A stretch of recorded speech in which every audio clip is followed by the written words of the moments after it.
Well, for me, that really started about a year before the IPO, where the CFO came to me and basically was like, "Hey, we want to grow faster. If we gave you more budget in marketing, could you grow more quickly?" And he's asking me because at the time, marketing was generating about 80% of all the pipeline that we were closing. And so the revenue engine that we'd built was driven by demand generation and lead nurturing and content and all those ideas.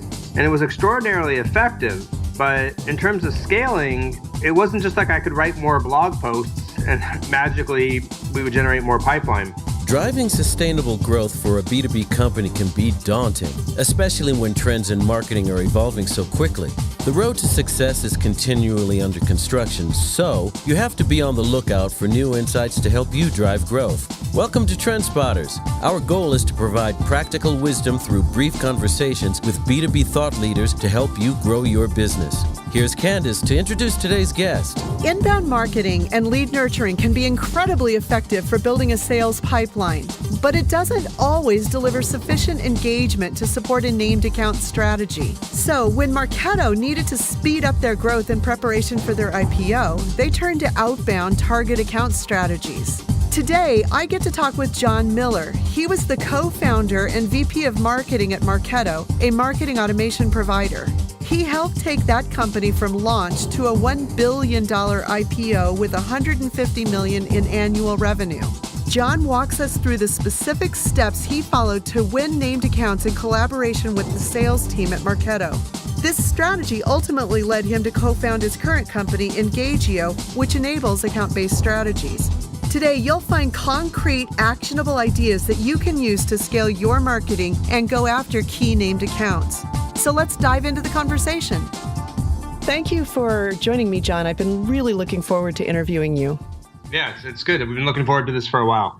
So let's start by talking about some of the things that you did at Epiphany. In looking over your profile and talking with you, I know that you started there where you guys were chasing more of a broad horizontal market, and then you made a shift to look more at a vertical market and even sub-verticals. Can you talk about that and tell me how you approached it and why and what the results were? Sure. So Epiphany was one of the leading marketing technology vendors. But over the years, we also had tried to expand into being a broader full suite CRM solution, found ourselves competing against the likes of, Siebel systems and so on. And not surprisingly, that was actually kind of challenging. So one of the things that we realized was that the whole market had moved away from the early adopter innovator segment and was becoming more of a mainstream segment. And we realized, very much inspired by, Crossing the Chasm by Jeffrey Moore, that, we could do a better job differentiating against the competition if we were able to find ways to speak to the more mainstream buyer. That's all about, not talking about speeds and feeds and features and functions, as instead talking about specific business challenges faced by specific personas in specific industries. And so it's really was a strategy of focusing on smaller segments, but to ultimately be more effective. So I led a project where we identified a few core verticals, and these were very somewhat narrowly defined. And so we focused on credit cards, on retail banking, on property and casualty insurance, on mobile carriers, and then on traditional telecommunications companies who were trying to sell triple plays, which is where you bundle in internet, voice, and cable television. So we had these 5 very focused solutions, and we aligned marketing and sales efforts completely against just those 5. And really were able to drive increased pipeline and ultimately increased revenue into those specific verticals. So I've had the same experience where we changed a company's strategy from a horizontal focus to a vertical. It did mean that we had to bring in a different type of salesperson. Did you find that also, that your horizontal technology-focused salespeople, were they able to wrap their heads around that?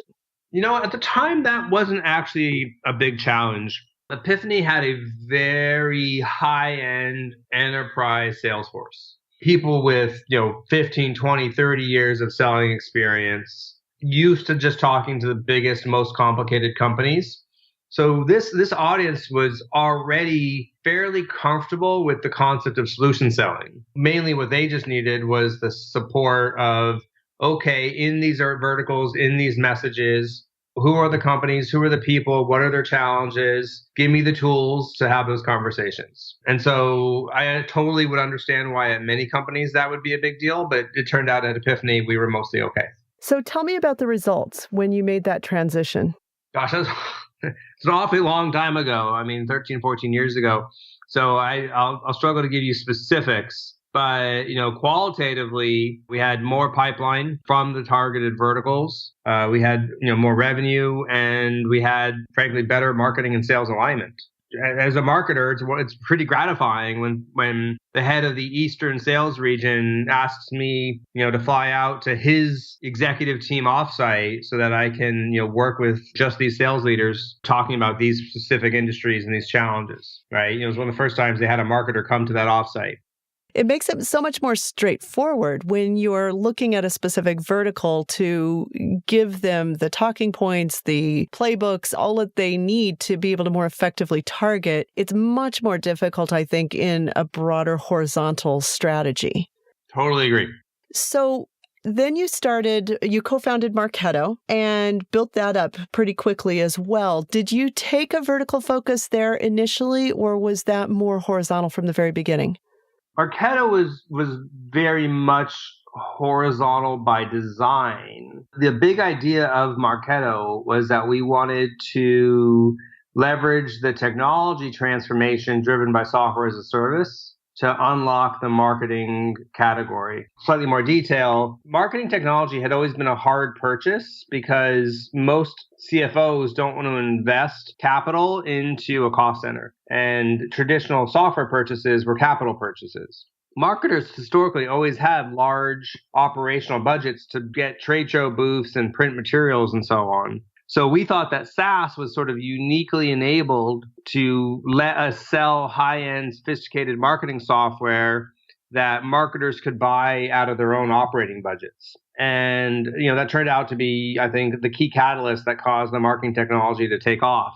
But almost in that definition, what I just said, that's a somewhat broad approach.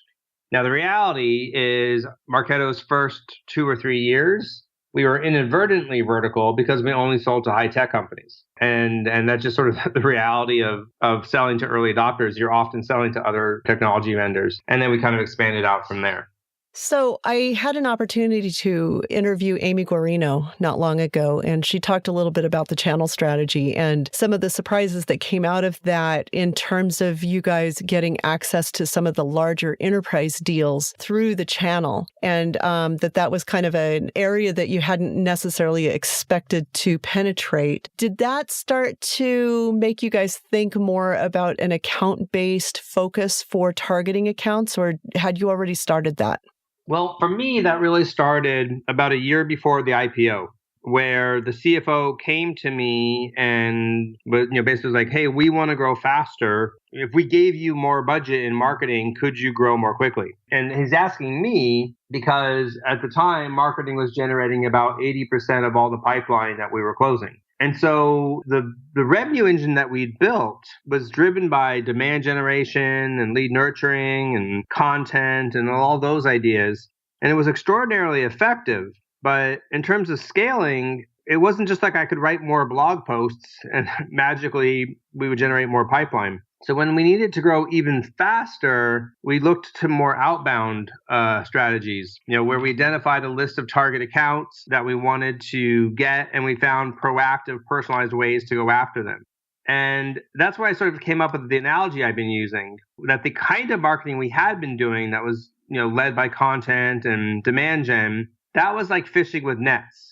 Where I didn't care which specific fish we caught, which company responded. We just cared, did we get enough leads to kind of move the business forward? But once we had a named list of larger target accounts, it didn't make sense to wait around for those big fish to swim into our net. we were reaching out to them proactively. That was much more akin to fishing with spears. The analogy made sense, but what I also realized is that the Marketo technology, or frankly, all the marketing automation technologies, had really been purpose-built to support fishing with nets. And we were struggling to try to, do the fishing with spears at scale using the technology we had. And so that was the idea for Engagio, is to build a great platform for fishing with spears. So, and just to give listeners some context, Marketo grew pretty fast. I mean, all things considered, at the point that you did the IPO, I believe you guys were at around $150 million in revenue and did $1 billion IPO, had around 700 employees. Am I correct in that? It was about 65 million of revenue. I think the IPO initially was about 700 million and quickly got to $1 billion. And I don't remember the employee count. So we're in the right ballpark. Okay. And so around that time, we were running into a problem in the marketing industry that Mark Schaefer coined the term content shock, where there was so much content, especially in the marketing industry, that it was really difficult to get the same kind of impact from a content strategy that you were able to do in, say, 2007. Yep. So I think that probably was part of that impetus also. Talk about how you've addressed the problem of this overwhelming amount of content, but still been able to grow a business as you've launched Engagio in 2015, right? And are really starting to see some serious growth with that company now. Well, I think a lot of what's driving the interest in account-based marketing today is a reaction to content shock. 5 years ago, everybody was doing demand gen and content because that was what we were told to do, right? That was the palette that we had, the toolbox that we had, if you will. In other words, we were only handing out nets to marketers. So regardless of whether you were selling $10,000 a year things or you were selling $100,000 a year subscriptions, people were using nets. And therefore, everybody's producing too much content. We believe in account-based marketing here. Like, we believe in identify a specific set of accounts that you think are really going to be the most likely accounts to move your needle. Research those accounts to understand what's going to be relevant and resonant to them, and then find proactive ways to kind of get in front of them in a way that adds value and is not spammy. It's not rocket science. Salespeople have been doing it for years. It's taking off for two reasons. One, marketers are looking for new ways to grow, especially when you have higher price points. And then two, the technology is just making it more scalable than ever before. Yeah, I think it's especially in those cases where the deal size is substantial, the impact to the buyer's organization, their business is significant. You have a buying group that is larger than 2 or 3 people. In many cases, it's significantly larger than that. Yep.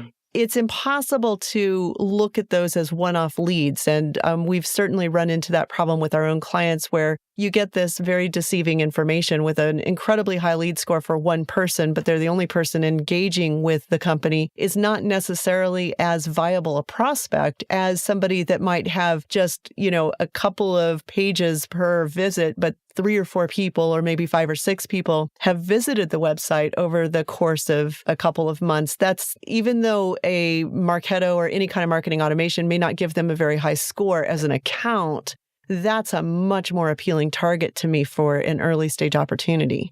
Yeah, I think that's, certainly, what you're sort of talking about is the concept of what we call the marketing qualified account, or the MQA, as opposed to most marketers spend all their time on, which are MQLs.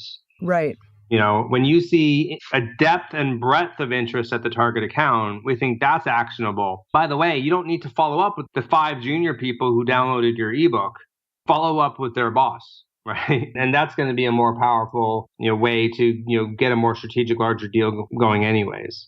So that's certainly part of it. And that's sort of the inbound version of all this, right? Where you just see engagement happening from a broad enough trend, and that's who you choose to kind of focus and go after. But there's also the more outbound oriented, approaches where, I'll give you 2 examples if that's right. One is you identify an account you want to get into. And the old way is maybe sales just cold calls, or you have an SDR team cold call them. I think, the new way, has marketing and sales working together. You send them a package to kind of kick things off.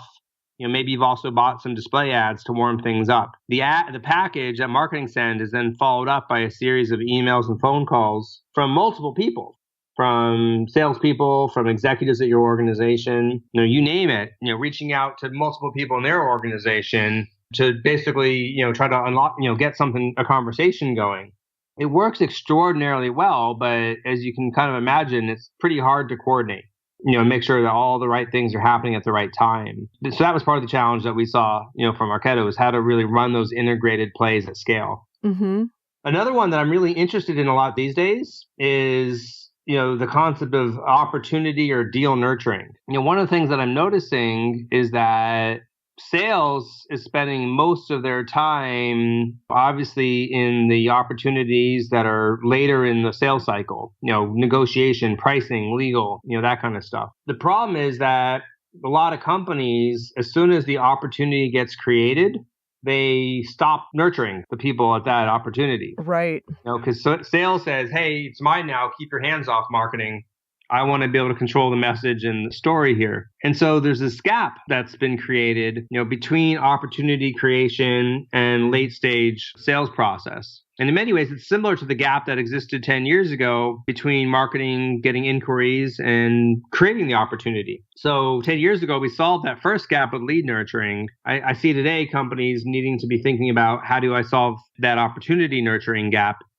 And what you need something that kind of gives you the scalability of an automated process, but that still lets sales keep, control of the message and the account at every step of the way. To me, that's account-based marketing too, right? It's just taking the concept of account-based marketing and extending it not just into driving new business, but through the sales cycle and frankly into account expansion. That make sense? Totally. I think it's so essential that a prospect, whether they're in the later stages of the sales process or they're already a client, there's no reason for us to stop communicating with them and engaging with them. We just need to change what we're saying and who we're saying it through. But it seems like a lot of marketers struggle with access to the information. I hosted a roundtable in May where we gathered a group of 15 marketers from the asset management space in the financial services. And one of the problems that almost everybody at the table, from the largest firms down to the mid-tier, the small firms didn't have this issue, but the mid-tiers did, where the banks have implemented Salesforce.com or whatever CRM without taking into consideration marketing's need to be able to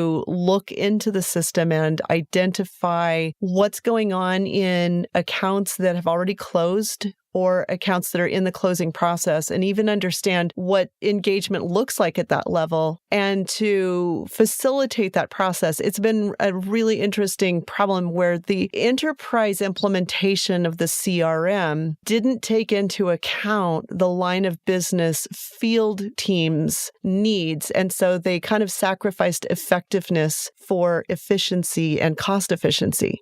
I would imagine that you guys are starting to address that with your product. Is there other ways that companies can look at this to try to overcome that, especially these larger companies that are trying to use a single CRM to target a lot of different vertical markets that behave very differently?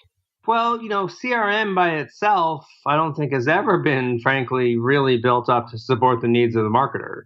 Part of the reason Marketo was successful is because it was a story of, hey, marketers, CRM isn't really the tool to support you, but here's this other tool that is here to build for you that just happens to work seamlessly in synchronization with the CRM. That's all well and good, but as we've been talking about, even traditional marketing automation is leaving a bunch of marketers behind, including field marketing, right? Most field marketers, don't get any value from the marketing automation for the same reasons we've been talking about. In field marketing, you don't want to send big automated blasts. You want to be more relevant and more personalized. Mm-hmm. So partly implied in your question is this need for a category or something that is not marketing automation, but that sits and integrates with a CRM to scratch these other needs. And that's really what you're trying to solve, right? That's the business problem that you're trying to deal with Engagio? Yeah, I've been playing around with calling this word marketing orchestration. Because I think, marketing automation, it connotes robots and automation, right? And just a very impersonal world, if you will. To me, what I love about the word marketing orchestration is it evokes an orchestra conductor, where maybe marketing is the person that's trying to make sure everything's working in harmony. But there are all these other pieces, whether it's sales or customer success or other channels that are all involved in the process. What I love about orchestration is it sort of, again, gives you some of the scaling capabilities of automation, but the benefits of the personal touch. Yeah, I like it also from the idea that the conductor is there kind of keeping everybody in sync, but they're not the ones actually playing the instruments. And likewise, marketing isn't the one doing the sales. Sales is out there actually making it happen, but marketing can help by making sure that things are synchronized, right? I mean, honestly, it's as easy as let's just go back to that deal nurturing thing I was talking about, where you want to keep in touch with these early stage opportunities, but sales says hands off. Well, what if there's a process where, marketing can automate a series of relevant personalized interactions, but before email goes out, the salesperson gets to review and approve it or customize it if they need. Just that little workflow change, I think, is what unlocks this. It's what lets the salesperson, instead of saying, I don't trust you, hands off my accounts, don't you ever email them, it lets it kind of come together and be, okay. Thanks for prompting this for me. You're right. I do need to stay in touch with them. Click, go ahead and send. And if they want to customize it with some note because they just had copy with somebody that is a relevant connection, they can actually put it in there. That's exactly right. Well, we are running out of time. Is there anything that you want to just kind of point out that could help people think about the advantages of targeting accounts instead of individuals that we can use as our wrap? Well, I wrote a book. We call it The Clear and Complete Guide to Account-Based Marketing. So I would always point people to go check that out, which they can get on our website. Great. We'll include a link to that in our website and also in the closing to this. So cool. Well, thank you for being part of this, Jon. We really appreciate it. This has been a cool interview and looking forward to talking with you again in the future. Always fun. Take care. Wow, what a great conversation. Many thanks to Jon Miller for sharing. My biggest takeaway was how marketing and sales can work together to nurture ongoing opportunities. I particularly like how he has marketing prepare content in advance for a given opportunity. Then they can automate alerts for sales on a periodic basis, reminding them to reach out and touch the account. Marketing provides the suggested copy, and sales can edit it as needed. That's a great way to orchestrate continued contact and help close those all-important accounts. I really hope you've enjoyed this episode. Please let me know if you found it helpful, and also if you have any suggestions for future guests. You can get more information about Jon and his current company at Engagio.com, or visit propelgrowth.com/trendspotters and scroll to episode 10.